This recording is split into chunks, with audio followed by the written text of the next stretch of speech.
السلام علیکم هموطنان عزیز و ارجمند، تماشابینان گرامی. در برنامه خبری تحلیلی پیام نیوز مثل هر وقت شوکتی محمد با شما هستم.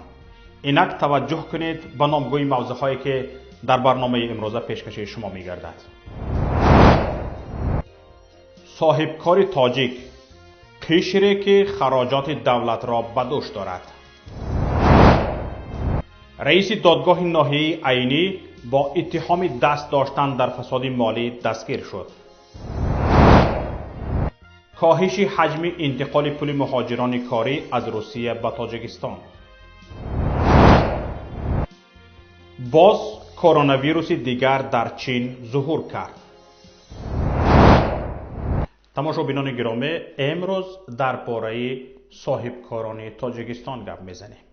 صاحبکارانی که تمام مسئولیت حکومت تاجیکستان را به دوش دارند. ببینید، صاحبکاران جماعت پانغاز ناحیه 8 تصمیم گرفتند راه این جماعت را تا مرکز ناحیه شهرک شیدان با طول 20 کیلومتر منفرش کنند. حالا از مبلغ جمع آوری شده 325 تن سقیج و 100 تن مازوت خریداری شده است که قریب نیم مصرف عمومی تعمیر راه را در بر میگیرد. مصرف عمومی تعمیر کلی این راه حدود 3,700,000 سومانی حساب شده. خریداری سقیج و مازوت قریب 1.5 میلیون سومانی تمام شده است. طبق اطلاع یکی از اختیاریان این طرح، حالا در عموم حدود 2.5 میلیون سومانی جمع آوری شده و 1,200,000 سومانی دیگر نیاز دارند که در حال جمع شوی است. قبلا هم این راه از طرف صاحبکاران و مردم چند بار تعمیر شده بود.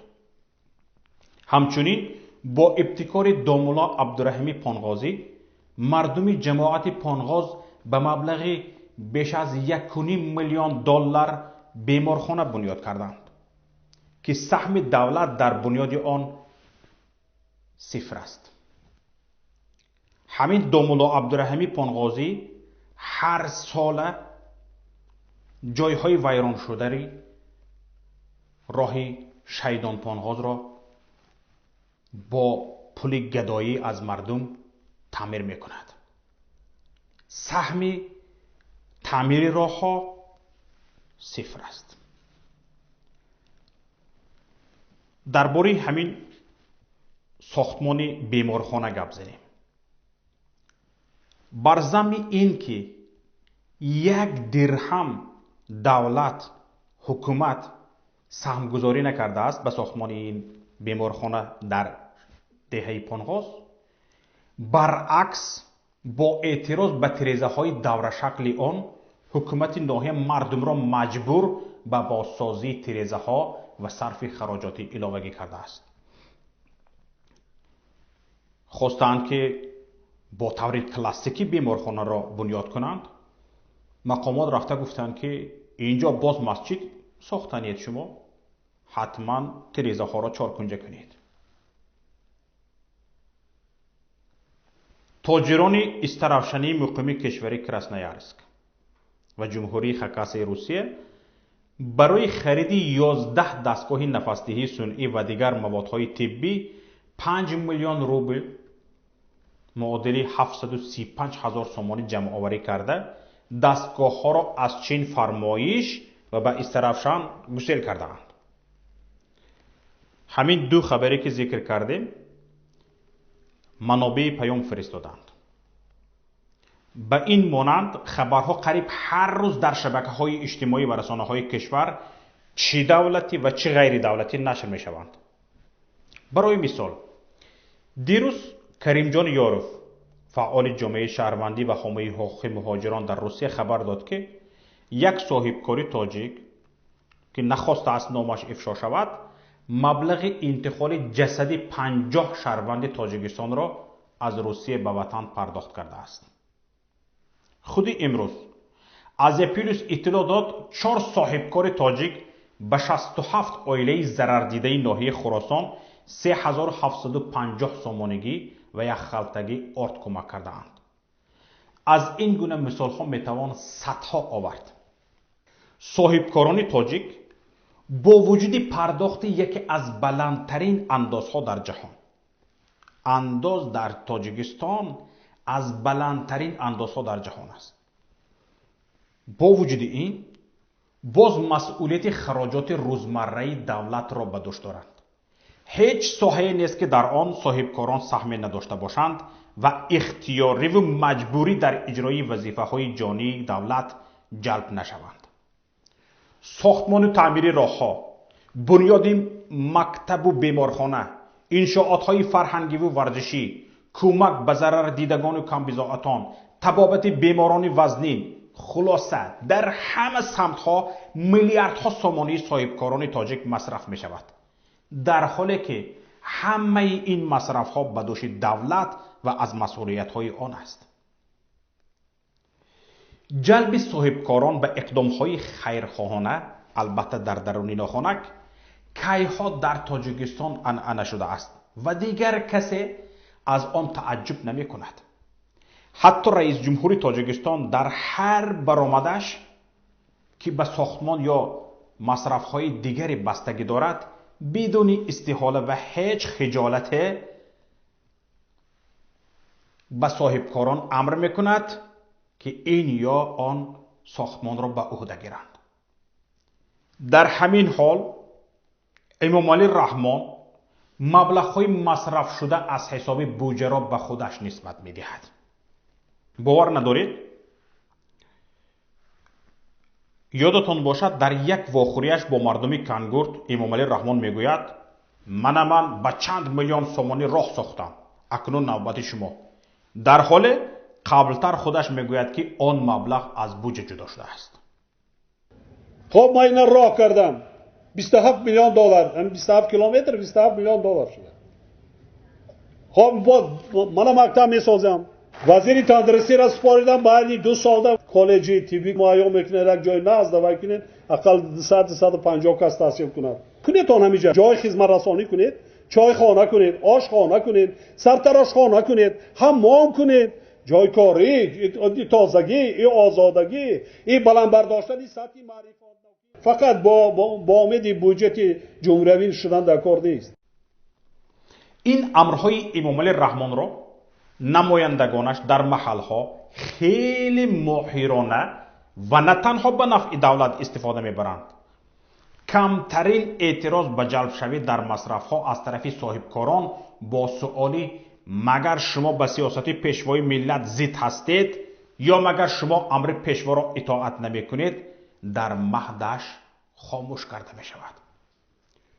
صاحبکاران ترجیح می دهند آخرین درمشان را مصرف کنند و از خشم اساسگذار صلح و وحدت ایمن مانند.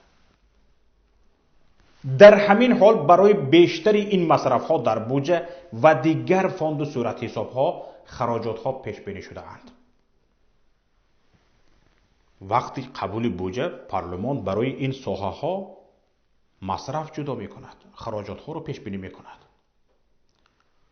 برابری از بودجه جدا شدن مصرف ها اینها با صاحبکاران امر می کنند که ان همین بناها را بسازید. بعد وی پولی از بودجه جدا شدگی کجا می رود؟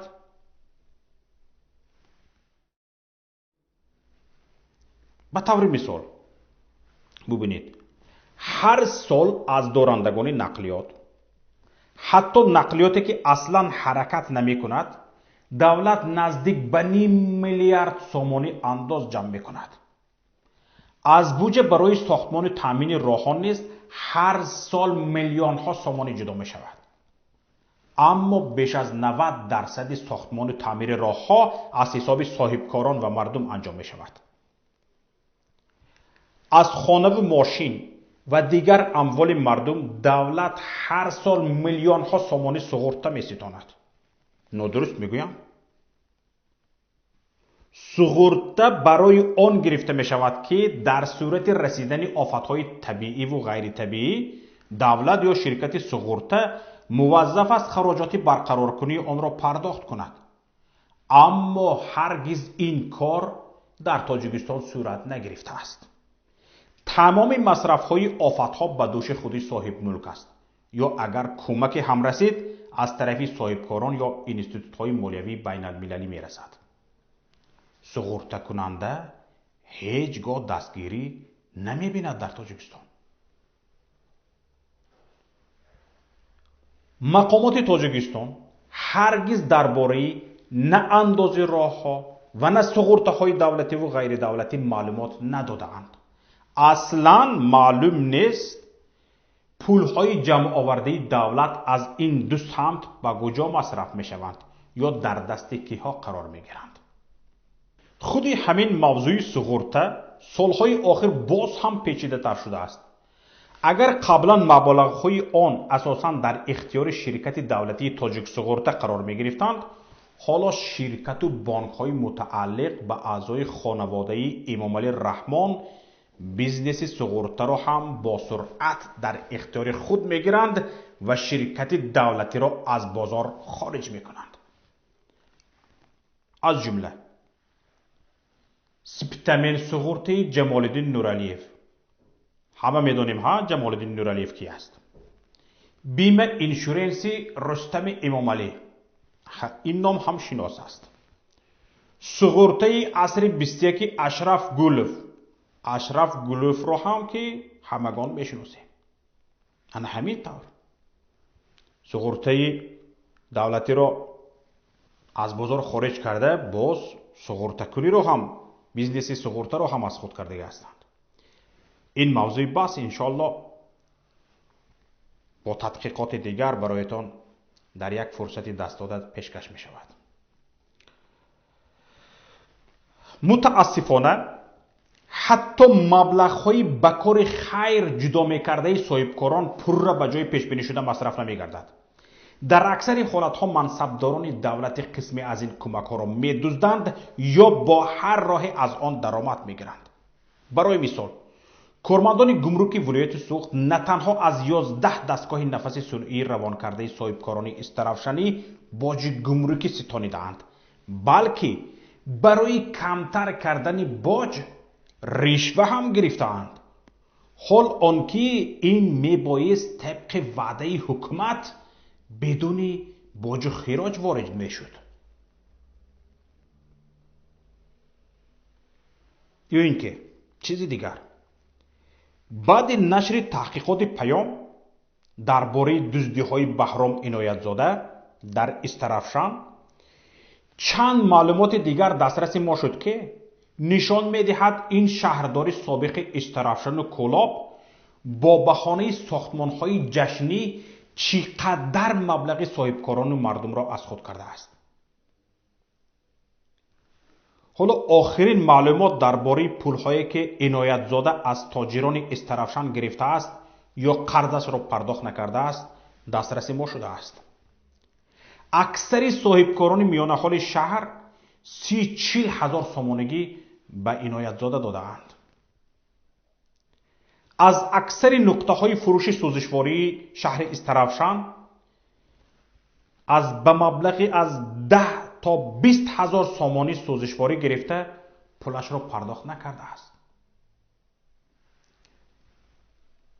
به بستان نقاش نام شخص که هیکل شتر و اسب و غیره ها را تراشیده است نزدیک به 100 هزار سامانیش را پرداخت نکرده است.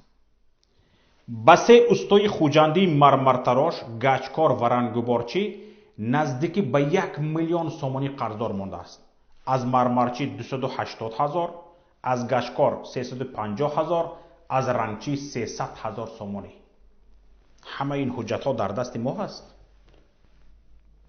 تماشابینان گرامی، همین طور مصرف صاحبکاران وطنی را در ساحه هایی که دولت باید آن را به دوش داشته باشد کسی تا حال حتی تخمینا حساب نکرده است، اما میتوان با اطمینان کامل گفت که آن به میلیاردها دلار میرسد. عجیبتر از این آن است که بین صاحبکاران سخاوتمند بزرگترین و موفقترین صاحبکاران کشور داماد و فرزندان رئیس جمهور دیده نمی شوند. در حالی که 70% بیزنس کشور را در اختیار دارند. تا حال نه از حسن اسدالله زاده و نه از شمس‌الله صاحبوف و جمال الدین نورعلیف، رستم امامعلی و ظریف بک دولت و غیره کمترین اقدام خیرخواهانه دیده نشده است. شاید اینجا بعضی ها گویند که ما در رسانه ها خوندیم شمس‌الله صاحبوف به بیمارخانه ها نیازهای طبی خیر کرد. ما هم میدانیم این را. اینها قسمتی از کمک‌های بشردوستانه دزدیده شده میباشند. همه این را ملت میداند. این خیر نه، به چشم ملت خاک پاشیدن است. خود امامعلی رحمان هم که سالانه 350 میلیون سومانی از بودجه برای فاند مخصوصش جدا میگردد و بزرگترین معاش را بین رئیس جمهورهای جهان میگیرد، در سهمگذاری در آبادی وطن شرکت نمی کند. حتی از همین مبلغ 350 میلیون سومانی فاند مخصوصش که حسابات درباره‌اش نیست، همگی 12 میلیون برای کمک 3 ماهه به کارمندان ساحه طب جدا کرد. باقی 338 میلیون سومانی پولی مردم را این جنابشان کجا کرده است؟ یگان کس میداند می؟ هیچ کس نمیداند. حکومت تاجیکستان نه تنها از عهده تامین نیازهای اقتصادی مردم نبرآمده آن را به دوش صاحبکاران گذاشته است، بلکه از عهده وظیفه‌های دیگرش از جمله تامین امنیت شهروندانش در داخل خارج نمیبراید.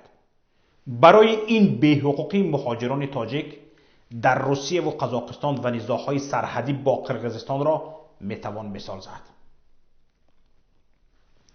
اکنون سؤال مطرح این است: با وجود حکومتی که بلندترین انداز در جهان را میستاند اما هیچ یک از نیازهای مردمش را تامین کرده نمیتواند، چی نیازی هست؟ آیا همین حکومت به ما در کار است یا نه؟ تماشابینان عزیز، خودتان قضاوت کنید. اکنون چند خبری گردآورده همکارم صفیه واحده و از رسانه‌های تاجیکستان و جهان را بشنوید.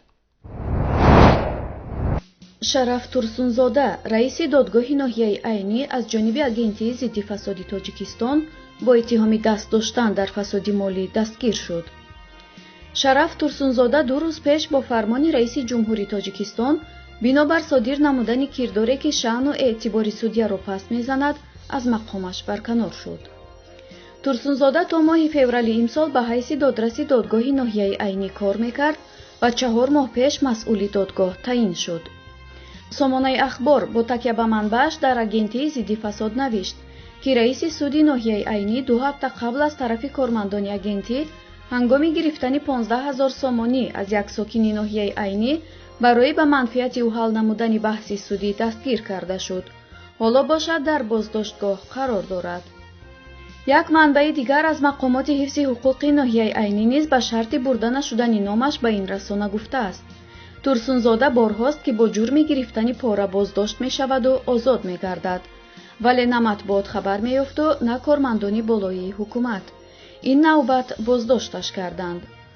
به گفته این منبع ماه ایول سال 2018 وقتی رئیس قبلی دادگاه ноҳияи айнӣ جمعه‌زاده اکرام عبدالسلام با پاره به مبلغ $16,000 دستگیر شد، آن پاره را نیز در اصل ترسونزاده طلب کرده بود، ولی جمعه‌زاده دستگیر شد. گفته می شود ترسونزاده خود را از شاگردان رحمت‌الله اسدالله زاده، دادر عروس کلانی پرزیدنت و آدمی او معرفی می کرد و با استفاده از نام حاجی رحمت‌الله چند مراتبه که بازداشت شده بود به یگان مجازات آزاد شد.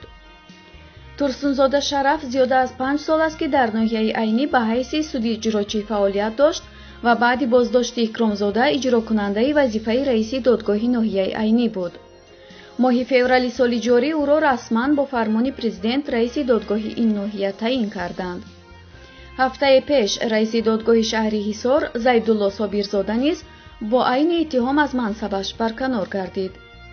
баъзе аз сокинони тоҷикистон додрасҳоро ба эълони ҳукмҳои ноодилона ва сӯистифода аз мансаб муттаҳам мекунанд. коршиносон маоши кам ва мустақил набудани додгоҳҳоро аз сабабҳои асосии чунин вазъият мепиндоранд. феълан дар тоҷикистон беш аз 400 додрас кор мекунанд.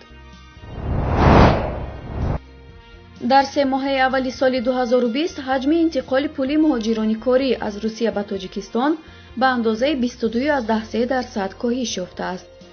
тибқи гузориши бонки марказии Русия, интиқолҳои пулии шахсони воқеӣ аз Русия ба Тоҷикистон дар 3 моҳаи аввали соли 2020 то 22.3% коҳиш ёфтааст. маблағи умумии интиқоли муҳоҷирон ба Тоҷикистон дар ин давра $359 миллион ташкил додааст. ин дар ҳоле ки дар моҳҳои январ-марти соли 2019 муҳоҷирони тоҷик $462 миллион интиқол дода буданд. аммо маблағи миёна аз як интиқол аз $139 то $149 афзудааст. зимнан интиқоли пул аз дигар кишварҳои иттиҳоди давлатҳои мустақил низ коҳиш ёфтааст. аз ҷумла интиқолҳо аз Русия ба Қирғизистон 20.7% коҳиш ёфта $359 миллион ташкил доданд. муҳоҷирони меҳнатии ӯзбекистон интиқоли пулро ба ватанашон танҳо 7.2% кам карданд ва дар 3 моҳаи аввал ба маблағи $759 миллион фиристодаанд. қаблан оҷонсии Блумберг қайд карда буд ки дар кишварҳои собиқ иттиҳоди шӯравӣ коҳиши назарраси интиқоли пул аз Русия ба назар мерасад. омили асосии коҳиш ёфтани интиқоли маблағ ин мавҷи маризии коронавирус мебошад ки ба иқтисодиёти ҷаҳон талмаи сахт ворид кард. боз коронавируси дигар дар чин зуҳур кард. коронавируси нави чинӣ ки дар бозори яклухтфурӯшӣ дар Пекин пайдо шудааст, эҳтимол аз оне ки дар Вуҳан пайдо шудааст бештар сироятовар аст. дар ин бора Ян Чжзюн, профессори пажӯҳишгоҳи вирусологии донишгоҳи Вуҳан ба оҷонсии иттилоърасонии Русия новости иттилоъ додааст. Ян Чжзюн гуфтааст ки бо мурури замон вирус таҳаввул меёбад ва хусусиятҳои он тағйир меёбанд. ба ақидаи ӯ коронавируси нав ки дар пойтахти чин пайдо шудааст бештар сироятовар аст. бо вуҷуди ин мутахассис қайд кардааст ки ҳоло дар Пекин дамои баланди ҳавои тобистон муқаррар шудааст ва он ба паҳншавии ин беморӣ мусоидат намекунад. дар чин инчунин механизмҳои муассири мудофиат таҳия карда шудааст ки бо вирус бо муваффақият мубориза мебаранд. қаблан дар яке аз калонтарин бозорҳои яклухтфурӯшии Синфади Пекин як коронавируси нав кашф шуда буд. менеҷери бозор гуфт ки SARS-CoV-2 дар ҷое ёфт шудааст ки барои тақсими озодмоҳии воридотӣ истифода мешавад. маълум шуд ки моҳии сироятшуда ба ин бозор аз бозори пӯшидаи баҳрии Зингшен ворид шудааст ки дар он ҷо авҷи вирус қаблан муайян шуда буд. олимони бритониё доруе ки сатҳи маргу мир аз маризии коронавирусро коҳиш медиҳад пайдо карданд. бастаи ин дору ҳамагӣ 5 пунд стерлинг муодили 65 сомонӣ нарх дорад. созмони ҷаҳонии беҳдошт нахустин натиҷаҳои озмоиши клиникӣ дар бритониёро истиқбол намудааст. озмоиш нишон дод ки доруи дексаметазон сатҳи маргу мир миёни маризони гирифтори COVID-19-ро ба таври назаррас коҳиш медиҳад. тавре дафтари матбуотии созмони ҷаҳонии беҳдошт хабар медиҳад, тибқи як таҳқиқот ки дар Оксфорд анҷом шудааст, доруи дексаметазон хавфи маргро барои бемороне ки ба дастгоҳи нафасдиҳии сунъӣ пайваст мебошанд то 35% кам мекунад. мудири созмони ҷаҳонии беҳдошт Тедрос Адхан Ҷебреюс натиҷаҳои санҷишро хабари хуб номида гуфтааст ки ташкилот интизори таҳлили пурраи маълумот дар рӯзҳои наздик аст. ёдовар мешавем ки қаблан вазорати беҳдоштии Русия дуюмин доруеро тасвиб карда буд ки ба паҳншавии коронавирус дар бадан монеъ мешавад.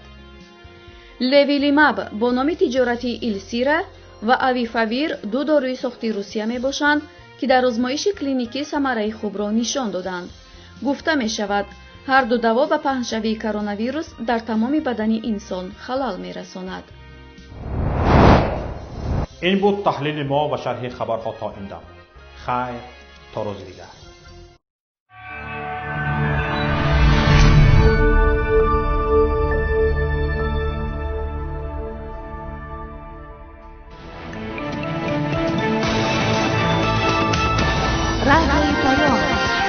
در فضای سیاست صدای جدید رادیوی پیام. علم، فرهنگ، نوید. رادیوی پیام. مشورت، بحث، گفت و شنید. در تمام دنیا روی رسانه اینترنتی رادیو پیام نقطه نت.